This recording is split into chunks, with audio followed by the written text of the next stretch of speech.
Entonces, en la clase de hoy vamos a continuar con este concepto de dilatación que habíamos visto en la clase anterior, en el cual habíamos dicho que si nosotros aumentamos la temperatura de un objeto, sobre todo los sólidos, estos sólidos se dilatan. Y habíamos dicho que se podían dilatar de tres formas posibles, considerando que solamente se dilata en una dirección, en una dimensión, en dos dimensiones o en tres dimensiones, que sería un sólido. Entonces, habíamos dicho también de que era por el hecho que los objetos se dilatan porque los átomos no tienen la temperatura suficiente para poder romper los enlaces, para volverse líquidos, pero sí tienen la suficiente temperatura para poder alejarse un poco. Ahí está la representación como que si fuesen resortes, por lo cual entonces al separarse un poco estos átomos, la suma de muchos átomos genera una diferencia de distancia que la podemos observar y medir. Y de esa forma uno puede observar la dilatación. Ahora, el primer concepto que nosotros podemos considerar es la dilatación lineal. La dilatación lineal se refiere que es solamente en una dimensión, en un solo eje. Es como si yo tuviera una barra y a esta barra yo la caliento con fuego. Entonces, esta barra no tiene la temperatura suficiente, aunque esté en el fuego, de poder derretirse, pero sí tiene la temperatura necesaria para poder dilatarse. Y vamos a considerar que solamente se dilata en un eje, en el eje X. Entonces va a haber un antes y un después de esta barra. Puede ser que se dilató de ese tamaño, que lo que comenzó y terminó se dilató, no sé, unos 10 centímetros. Solamente en un eje. Entonces, va a haber un cambio en el tamaño de esta barra, que ese tamaño nosotros lo podemos llamar, como es un cambio, una diferencia, delta L. Delta L, ya sabemos, por lo que hemos hablado anteriormente, va a ser la representación del valor final de la barra, cuánto mide la barra, menos cuánto mide inicialmente. Es como preguntarnos cuánto mide desde aquí hasta acá, finalmente, y cuánto tuvo como valor inicial. Y esa diferencia, ese valor del, si yo resto el valor morado menos el celeste, me estaría dando la diferencia en el valor de la longitud L. Ahora, ese valor de diferencia yo lo puedo calcular de la siguiente manera. Yo para una forma que yo obtenga ese valor, que lo pueda medir con una regla. Pero la ecuación de dilatación nos va a decir que esa diferencia va a depender de muchas cosas. Primero, va a depender del largo inicial. Porque no va a ser lo mismo que tenga una barra de 1 metro que tenga de 2 metros. Porque si lo pongo a la misma temperatura, la de 2 metros va a crecer el doble. Porque mide más y hay más átomos. Por lo tanto, se dilata más el espacio, la distancia. Va a depender del material también. No es lo mismo que sea una barra de cobre, que sea una de hierro o otro tipo de metal. Y ese va a depender de esa constante, que le vamos a llamar alfa. Que esto lo está diciendo de qué material va a ser. No todos los materiales tienen la misma constante. Hay algunos que se dilatan más fácilmente y otros que se dilatan que cuesta más. Que los átomos cuestan más que se separen o que son más fáciles que se separen. Y el tercer factor, que también depende, y lo podríamos considerar, es el de la temperatura. ¿Cuánto es la diferencia de temperatura? De la temperatura inicial, nuevamente. Vamos a ponerle ahí T. No me gusta esa T minúscula, vamos a poner T mayúscula. Temperatura final menos la temperatura inicial. La inicial es la que estaba antes que lo pusiéramos al fuego. y la temperatura final es la que obtiene después de que lo calentamos. Y de esa forma nosotros podemos tener esta ecuación, que es la de dilatación. No se podemos hacer muchos ejemplos y muchos ejercicios en el cual nosotros tenemos una barra, sabemos cuánto mide inicialmente, ponemos 1 metro, y sabemos cuánto se dilató, suponiendo que se dilató 1,2 metros. Y podríamos saber la temperatura, por lo tanto podríamos despejar el material, saber la constante, y por medio de despejar la constante, saber qué material es, sin saber de qué estaba hecho. O podríamos saber de qué material era, saber cuánto se dilató y saber la temperatura final. Sin tocarlo, saber inmediatamente qué temperatura debería tener. Entonces, todas esas posibilidades los da la ecuación. La ecuación nos da todas esas formas de poder obtener distintos valores. Pero siempre vamos a necesitar el resto. Siempre vamos a despejar una sola.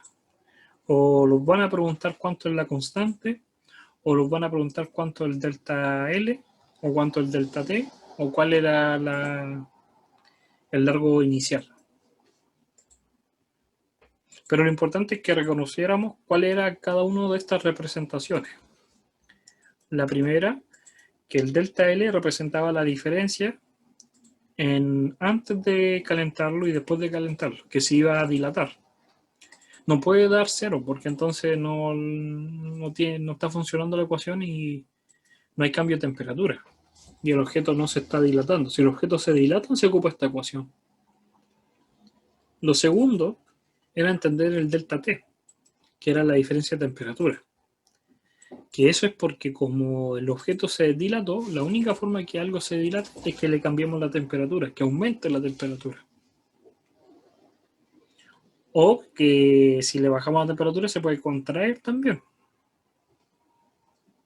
Que el objeto, imaginemos que ya estaba dilatado y bajamos la temperatura de tal forma que ahora se contrae, es una dilatación negativa.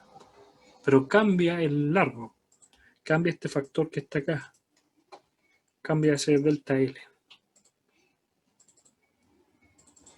Ahora, al delta L, al cambio de largo, se le conoce como la dilatación, que es cuánto fue el cambio, la dilatación del objeto. Y en este caso es lineal, porque es solamente en una dirección. También tenemos el coeficiente de dilatación, que es de una constante que tiene cada material. Cada material tiene su propia constante y depende de qué está hecho. La longitud inicial y el cambio de temperatura, delta T. Una forma de verlo, este es para 2 dimensiones, es sobre la constante del coeficiente. Uno puede buscar, ejemplo, en internet, coeficientes dilatación lineal. O puede ser más específico y buscar el de un material en específico, el del cobre, si te piden uno o el acero, y uno puede encontrar en específico cuánto es. Fíjense que la unidad que tiene se mide en 1 partido en Celsius. Tienen que fijarse muy bien en eso, porque puede ser que encuentren una tabla que sea de otro país donde no ocupan Celsius y ocupan Kelvin, ocupan Fahrenheit. Si ocupamos la de Celsius, imagínense esta, es por el hecho de la siguiente, que la ecuación la podemos volver a anotar, va a ser delta L por la constante por el largo inicial delta T. Entonces, como el delta L se mide en metros, recuerden que la unidad fundamental son metros, y yo tengo que el largo inicial se mide en metros y el delta T se mide en Celsius, La única forma que me dé Celsius es que el alfa tenga unidades de 1 partido en Celsius. Por eso la constante tiene unidades de 1 partido en Celsius o Celsius elevado a la menos 1, que eso significa que está elevada a 1 partido. Y cada uno de los materiales tiene distinto. Ahí lo podemos dar cuenta que igual es muy bajo. En la realidad uno no, aunque calienta mucho, no se dilata, pero sí se dilatan las cosas. Un hecho donde nosotros podemos entender ahora con esta idea de que se dilatan las cosas, que se contraen o se expanden, es la siguiente consideración. Nosotros cuando vamos en la calle, vemos que están los palos de la luz, estos los palos de poste, y entre ellos lleva los cables. Pero los cables no están tirantes, no están tensos, sino que tienen una guatita. Y eso es por el hecho del cambio de temperaturas. Como llevan un metal adentro, son cables de cobre o metálicos, o a algún tipo de aleación, con los cambios bruscos de temperatura se pueden contraer o se pueden dilatar. Y por lo tanto, si estuvieran tensos, una temperatura muy baja hace que se contraigan más todavía y por lo tanto se pueden romper.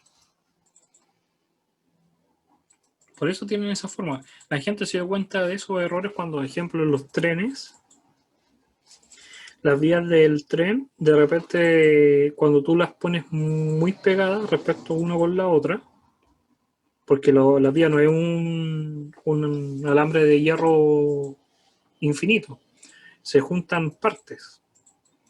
Son mini rieles que se van juntando y acaban los dos durmientes de madera.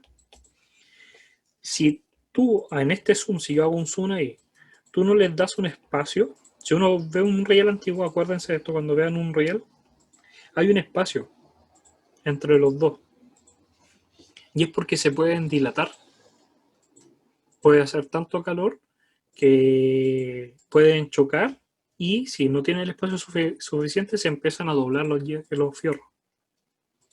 Y eso pasaba antiguamente. Hay fotos donde muestran que los rieles se doblaban porque no le daban el espacio suficiente. Los puentes hasta el día de hoy, cuando uno ve un puente que construyen ahora, uno bueno, antes de entrar al puente hay una parte metálica, o entre medio también hay como una separación metálica, que tiene como unos dientecitos. Y es por lo mismo, además de ser antisísmico, es porque el puente, al ser de concreto, con el calor se dilata. El concreto también se dilata, se puede expandir. Por lo tanto, hay una separación y ponen un plumaví, simplemente entre las dos placas, al principio y al final, para que se pueda dilatar tranquilamente, se puede expandir o contraer el puente. Antiguamente la gente no aplicaba eso y los puentes se podían doblar o se podían formar grietas. Cada vez estamos aprendiendo más sobre estos conceptos y lo aplicamos en la vida diaria, sobre la dilatación de los objetos. Esos son casos, ejemplos donde uno lo puede aplicar en la vida diaria. Entonces, podríamos hacer un ejemplo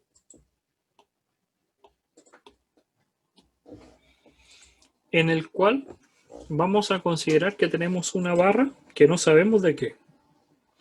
Y esta temperatura ambiente, esta barra sabemos que va a medir, no sé, 1 metro. Es de un metal que no sabemos. Y esta temperatura ambiente, 24 Celsius vamos a poner. Lo vamos a poner al fuego. Vamos a suponer que está a 180 grados después. Con esos 180 no se va a fundir, no se va a volver líquido, pero sí se expandió hasta 1,1 metro, o lo que nosotros sabemos 110 centímetros. Y la pregunta sería calcular el coeficiente. Sí, los vasos, cuando la temperatura es el cambio es mucha la diferencia de temperatura, también se puede dilatar de tal forma que se puede romper. Ahí lo que pasa, ejemplo, sobre todo cuando hacemos cambios muy bruscos de temperatura, cuando lo dilatamos mucho, si ejemplo un vaso de vidrio tú le pones agua caliente, se dilata, se dilata, se dilata, se dilata. Uno es imperceptible, pero lo ves. Y después si tú le pones agua inmediatamente fría, lo estás contrayendo. Entonces ese cambio de dilatar y contraer obligas a que los átomos no se puedan formar correctamente y se quiebre el vaso. Se forma el quiebre. Por eso cuando ustedes ocupan un vaso, no cambien la temperatura muy brusco, no le pongan hielo y después agua caliente inmediatamente, se va a romper. Sobre todo el vidrio, porque tiene una estructura. Eso, el vidrio es distinto que cualquier sólido porque tiene una estructura cristalina. Entonces tú lo expandes, se empiezan a expandir los átomos y después contraes y no les das el tiempo para que se reestructure de nuevo y se rompe la estructura. Entonces, tenemos esta barra de metal que medía inicialmente 1 metro y después llega hasta 1,1 metros. Y tenemos esta diferencia de temperatura. Entonces yo lo que quiero es que ustedes calculen el coeficiente de dilatación. Para eso, recuerden que la ecuación es la diferencia de longitud, que es la dilatación, va a ser igual al coeficiente lineal, en este caso lineal porque es en una sola dimensión, por L inicial, el L0 o el LI, por el delta T. Y ahí tenemos la ecuación. Entonces habría que calcular cuánto mide delta L. Delta L va a ser el L final menos el L inicial, que lo estaría dando 1,1 menos 1.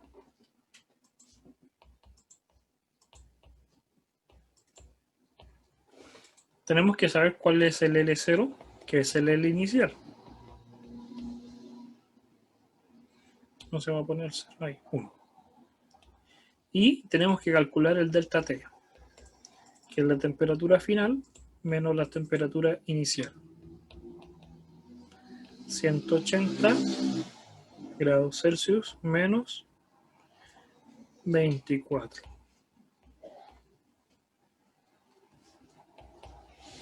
Entonces ahí podríamos calcular cuántos son los valores que nos van a dar. Entonces con la calculadora nos va a dar que la diferencia es 156 grados Celsius y por lo tanto delta L partido por L0 por delta T me va a dar la constante. Delta L era 0,1, L0 1 y delta T 156. Eso me va a dar como valor, pongo 0,1, lo divido, ¿dónde está? Por 156 y me estaría dando 0,00064. Y las unidades son 1 partido en Celsius. Entonces, una hora podría preguntarse, ya calculé el coeficiente, podría saber qué material es, entonces basta con que vea la tabla, me busque una tabla y empiece a buscar valores. Nosotros inventamos el ejemplo ahora, pero podríamos hacer un ejemplo que sea lo más real posible y podríamos diferenciar si es acero, o si es latón, o si es aluminio, o si es plata o hierro aproximadamente. Y podríamos encontrar ese valor. No esperen que les dé el valor real en la tabla porque inventamos el ejemplo recién. Entonces sería muy raro que tuviera exactamente ese valor. ¿Ya? ¿Alguna duda hasta acá?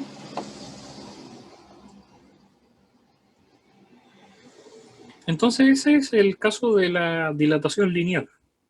Ahora, en la superficial, la diferencia que hay en el caso del lineal es que pasa de tener una superficie, porque ahora es en el eje X por el eje Y, eso genera un área, pasa de tener una cierta área o superficie a aumentarla o disminuirla.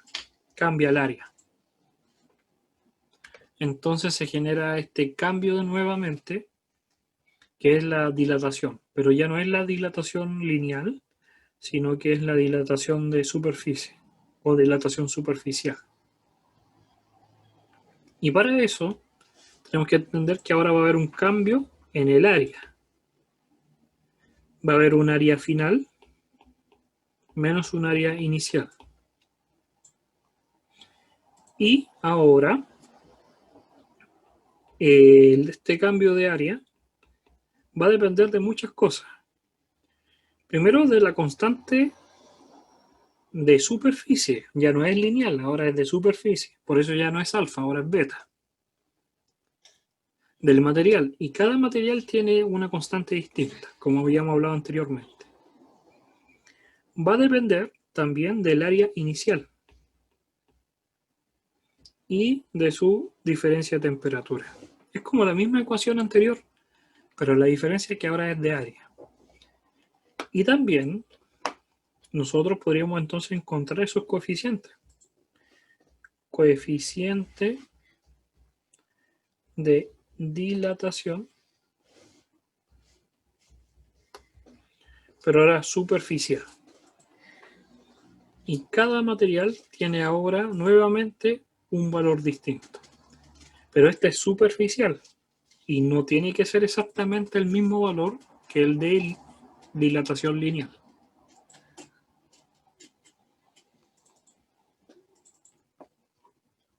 Entonces, podríamos hacer un ejemplo en el cual podríamos considerar que tenemos una moneda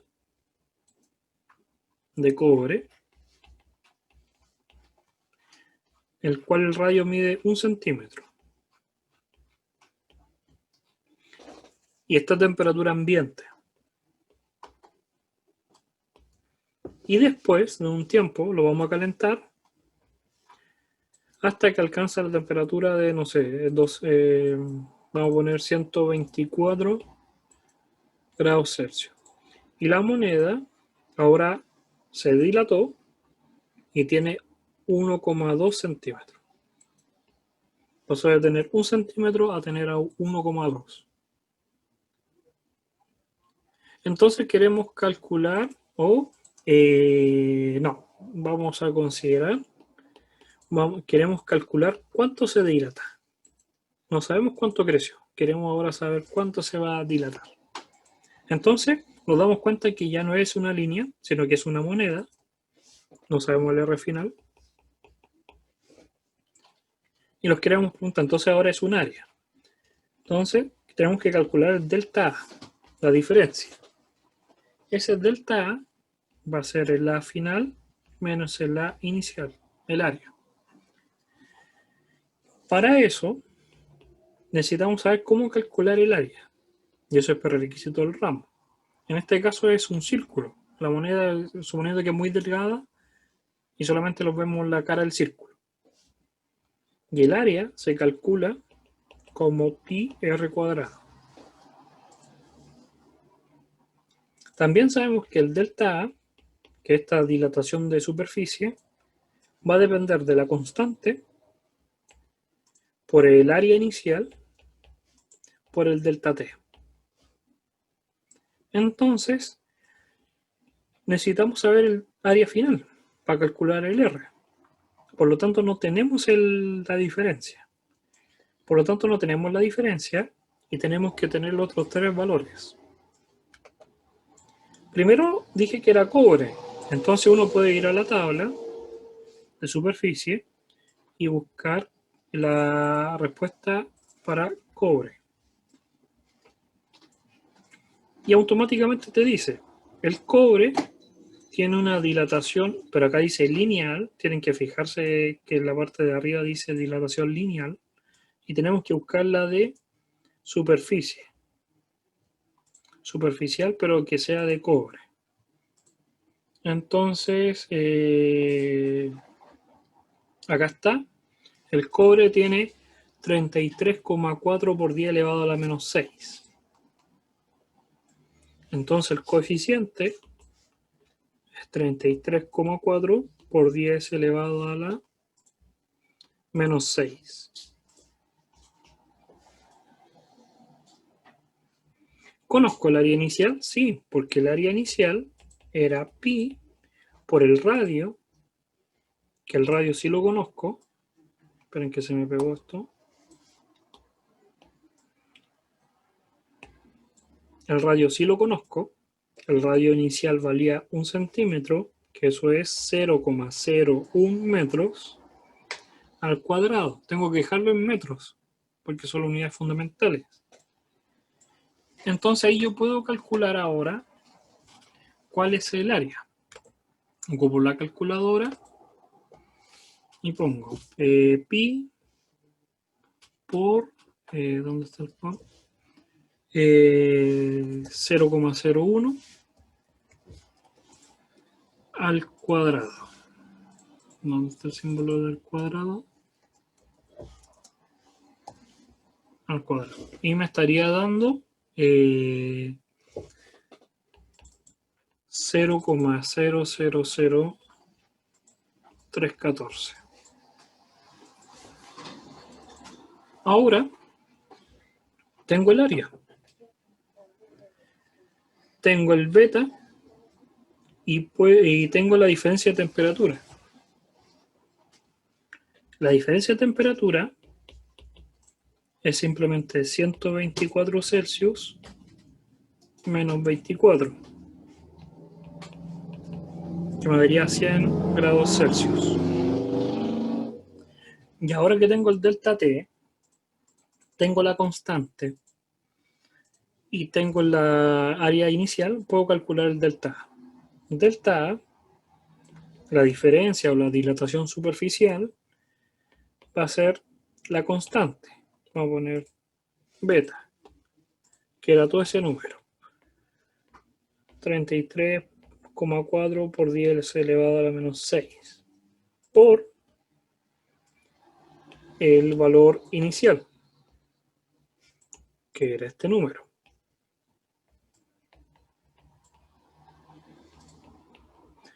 Por la diferencia de temperatura, que era ese número. Y ahí yo obtendría el delta A. Este delta A va a ser muy pequeño, fíjense. Estamos usando un ejemplo casi real y está dando un ejemplo muy pequeño, porque tengo un 10 elevado a la menos 6 y lo estoy multiplicando por un 0,000. Va a dar un 10 elevado a la menos 10. Multiplicado por 100 es un 10 elevado a la menos 8. Puedo usar la calculadora y podría obtener los valores finales. Imaginemos que lo calculamos. Ahí ustedes la calculadora lo pueden calcular y obtienen el delta A. Pero el delta A, como ya sabíamos, era el área final, menos el área inicial. Y el área inicial ya lo teníamos. Entonces este resultado que calculamos, tendríamos que sumarle el área final y obtendríamos el área final.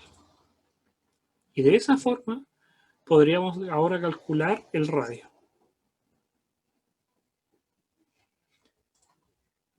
Entonces uno se da cuenta que con la dilatación puede preguntar muchas cosas. Puede preguntar tanto cuánto cambió, de qué material es, o cuál es la temperatura final, o cuál es la temperatura inicial.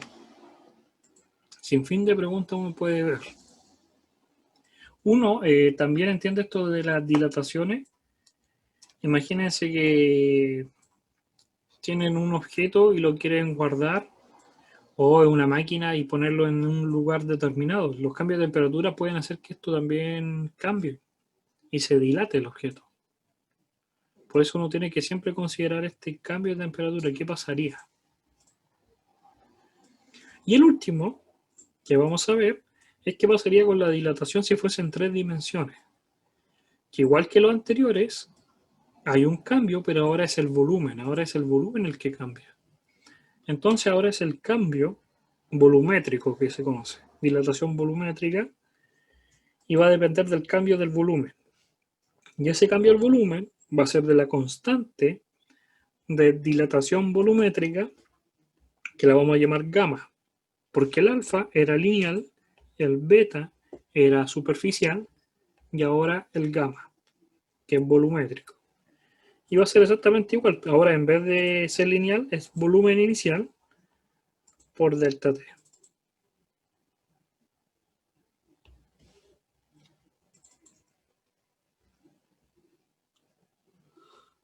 Entonces ahí uno puede calcular tanto la dilatación volumétrica como la superficial y la lineal. Como un caso muy particular, el agua es el único elemento que tiene un problema. No es un problema porque es así. Pero el agua le pasa lo siguiente, que si nosotros aumentamos la temperatura, hacia acá aumenta, en este gráfico hacia allá aumenta, si nosotros aumentamos la temperatura, en vez de crecer, cuando pasa de 0 a 4 grados Celsius, en vez de dilatarse, se contrae. Y después de los 4 Celsius, ahí recién empieza a dilatarse. Y es porque a esa temperatura, los 4 Celsius, o más o menos en ese margen de error, el agua tiene muchas propiedades. Por ahí está el punto triple del agua. La temperatura triple del agua se le conoce que es la única temperatura en la cual puede estar los 3 estados viviendo tranquilamente. Puede haber agua, hielo y vapor de agua justo a esa temperatura. Y no se transforman, quedan ahí los 3. Es un comportamiento que tiene el agua que es muy especial. Y eso origina también de que lo que le pasa a los cubos de hielo, a la superficie del agua. Los lagos, de por qué se forma el hielo va desde arriba hacia abajo. Cuando yo tengo un lago con agua, no se congela de abajo hacia arriba. Si fuese de abajo hacia arriba, no mataría toda la vida que hay en el fondo del mar. O mataría los lagos y los peces. Y no habría nunca vida. Pero gracias a este problema de expansión y de cambio de contracción, genera en cierta medida que el hielo se vaya formando primero en la superficie y después hacia abajo. Nunca se va a congelar completamente. Si llegase a congelarse, no hay más vida. Pero mantiene que la vida se mantenga acá abajo. Eso es por unas propiedades que tiene el agua. Que cuando aumenta la temperatura, de 0 a 4, en vez de expandirse, se contrae. Y después, recién de los 4, se expande. Solamente una cosa particular que tiene. Y antes de los 4 se expande. Antes de los 0. Se expande ahí. Como que se va expandiendo. Es un sólido ya realmente, porque antes de eso es un sólido. Pero después se expande, se empieza a derretir y después se dilata más. Ahí hay una foto de lo que habíamos hablado. Que en los puentes, o en las calles, cuando sobre todo los puentes, uno ve esa rejilla. Y es por la dilatación. Porque sabe y puede medir cuánto se va a dilatar el puente. Antiguamente no lo hacía, entonces se formaban como unos cotutos en los puentes. Y con el tiempo hacían que se rompieran. Ahora ya lo sabemos y se construyen los puentes de esa manera. ¿Ya?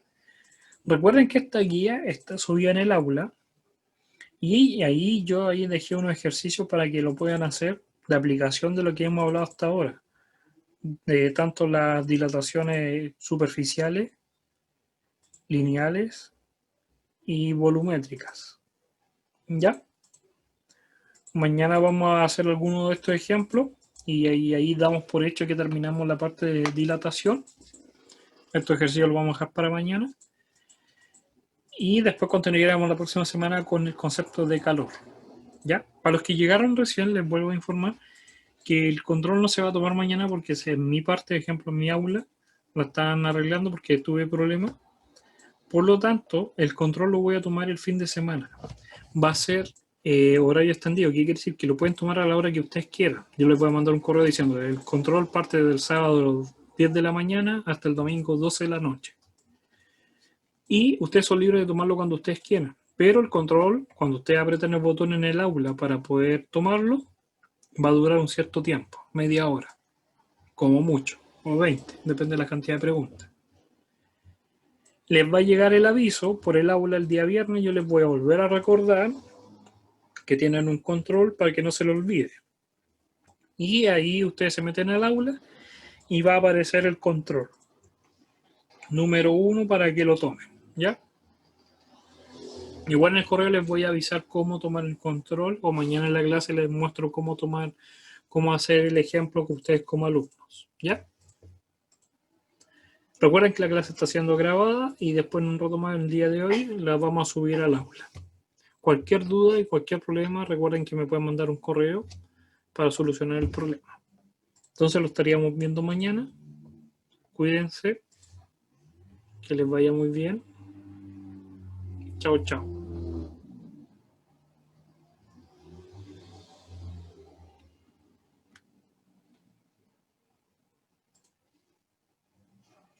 Chao, profesor.